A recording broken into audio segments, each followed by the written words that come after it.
When most of us look at a coconut, we see a standard, generic grocery item, a hard brown shell waiting for someone to do the heavy lifting of splitting it open.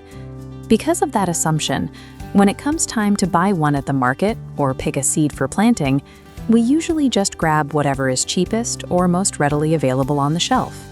The reality is that there are 12 major global varieties of coconuts, and farmers cultivate them for radically different purposes. If you look at this split-screen comparison table, our standard grocery coconut sits next to an unknown variable. That unknown seed could require completely different wait times, produce wildly different yield volumes, or hold vastly different oil content. Treating these 12 varieties as interchangeable creates a disconnect between what you plant and what you actually need in terms of water, oil, or safety. This decision directly impacts three specific groups: the backyard homesteader, the commercial wholesale buyer, and the tropical landscaper. Planting a coconut palm requires a significant commitment of land and capital, primarily because you will wait 5 to 10 years for a tree to reach full maturity.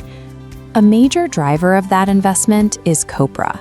Copra is the dried inner kernel of the coconut, and it is cultivated specifically for oil extraction.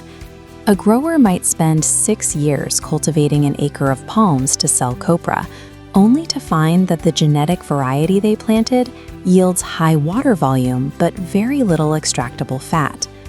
Successful cultivation requires matching your specific constraints, like wait time, available land, or capital, with the specific genetic profile of the nut.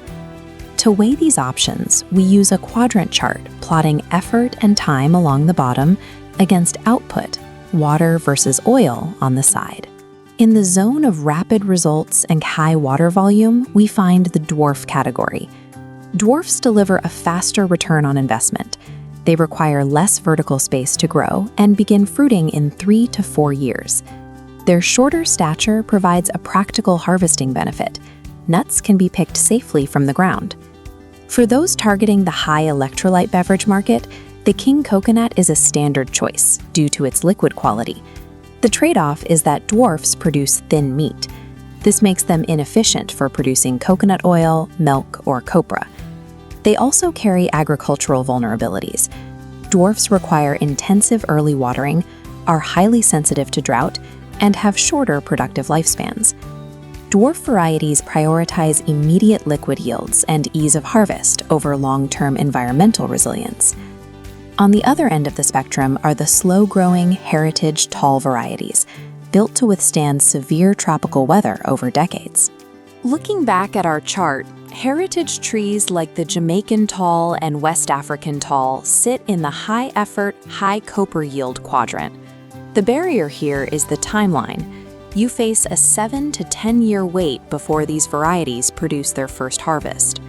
The result of that wait is a heavy, dense copra yield that supports commercial oil extraction. Coastal growers also rely on them for structural resilience. These trees can survive tropical storms and keep producing for over 80 years. The trade-off for mature talls is the height. The nuts are suspended high enough that harvesting requires skilled climbers, making the process more expensive and dangerous. Tall varieties are long-term investments, exchanging immediate returns for decades of oil production and weather resistance. There is also an outlier category for niche culinary markets, where traditional farming metrics are less relevant. On our chart, the Macapuno sits in an isolated, high-effort quadrant.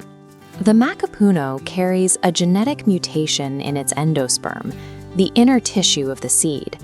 Instead of forming the standard hard white meat you might expect, the endosperm develops entirely into a remarkably soft, translucent jelly.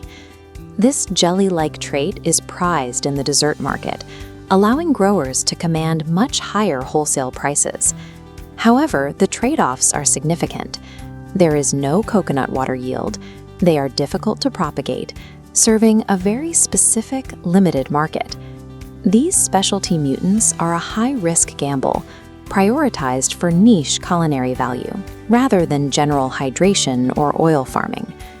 Botanical traits are most useful when they are translated into decisions based on your specific real-world goals. This decision tree maps those goals. We start with your primary constraint and filter by objective: yield farming, landscaping, or culinary output. For homesteaders prioritizing speed and beverage quality over tree lifespan, the culinary and fast yield paths lead to dwarf varieties. Choosing this path means accepting lower oil production in exchange for a quicker harvest and high-quality hydration. Commercial oil producers or coastal landscapers needing heavy output and storm survival will follow the paths leading to tall varieties. Securing heavy copra extraction over several decades requires accepting the initial 7-year growth period of the tall varieties. Some growers look for a middle ground, seeking the harvesting safety of a dwarf while maintaining the structural resilience of a tall.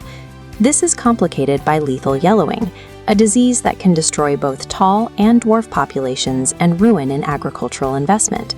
To address this, many growers turn to genetically optimized hybrids, such as the Maypan.